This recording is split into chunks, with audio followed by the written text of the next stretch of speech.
வடகிழக்கு பருவமழை இன்று துவங்க உள்ளதாக வானிலை ஆய்வு மையம் அறிவித்துள்ளது. தென்மேற்கு பருவமழை நாடு முழுவதும் விலகுவதாகவும், வடகிழக்கு பருவமழை தமிழ்நாடு உள்பட தென்னிந்தியாவில் துவங்க சாதகமான சூழல் காணப்படுகிறது என்றும் வானிலை ஆய்வு மையம் அறிவித்துள்ளது.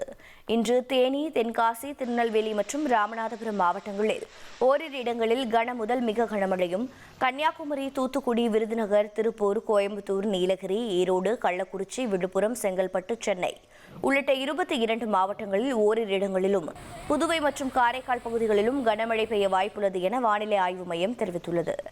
நாளை தமிழகத்தில் அநேக இடங்களிலும், புதுவை மற்றும் காரைக்கால் பகுதிகளிலும் இடி, மின்னல், பலத்த காற்றுடன் கூடிய லேசானது முதல் மிதமான மழை பெய்யக்கூடும்.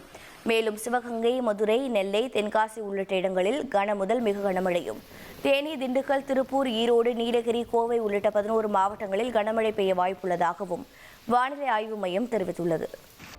கரூர் கூட்ட நெரிசல் சம்பவம் தொடர்பாக சட்டப்பேரவையில் விளக்கமளித்த முதலமைச்சர் ஸ்டாலின், தாவேக தலைவர் அறிவிக்கப்பட்ட நேரத்தை கடந்து 7 மணி நேரம் கழித்து வந்ததாகவும், இந்த காலதாமதம் கூட்ட நெரிசலுக்கு முக்கிய காரணமாக அமைந்ததாகவும் தெரிவித்துள்ளார்.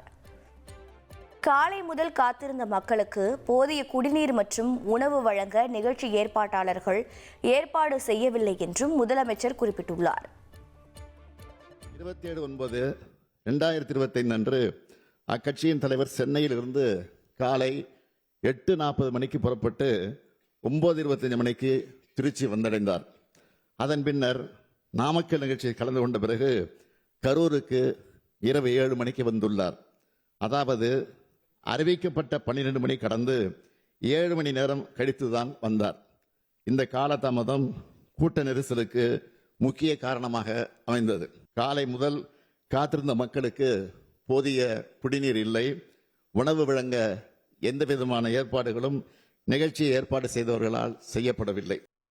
உங்கள் தந்திவன் தொலைக்காட்சியில் அரசி தினமும் பிற்பகல் 2 மணிக்கு காண தவறாதீர்கள்.